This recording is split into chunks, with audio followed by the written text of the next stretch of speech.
السلام علیکم زما دوستانو، څنګه دي زما دوستانو؟ زما امید دی چې ټول با خیریت سره یې.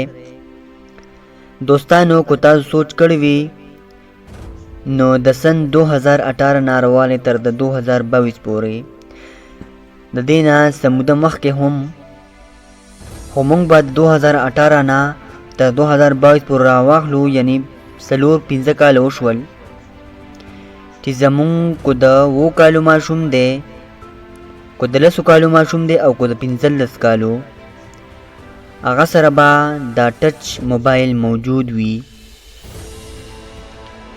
خو زما دوستانو مور پلار ته چې تپوس اونکو چې یاره ته دا موبایل سله یوز کې پدې کې ته څه ګورې او څه پکې کې. زما دوستانو چا پدې اکشن وانغستو چې یاره زمونږ د پښتنو دا ماشومان چې دی هر ماشوم سره موبایل موجود دی او دی پیسه ګوري دی څه کوي.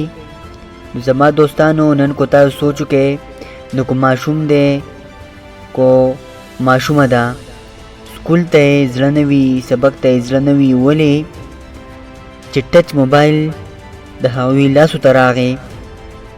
نو زما دوستانو مونږ پښتانه به څه کوو؟ مونږ له پکار دی چې دا ټچ موبایل د دې خپلو ماشومانو نه بالکل واخلو او بل په 2021 او 22 کې هو بس چې ماشوم کلاره نو بس موټو پتلو ورته راواړي. زما دوستانو څه مسله ورته راواړي سړی، څه داسې نور څه ورته راواړي چې آی ته دې څه پیدا ورشي. زما دوستانو مونږ ورته کله سره اړو کارټون باندې مشغول کو په یو څه بل څه باندې او سکول ته دای مرکن مات وي.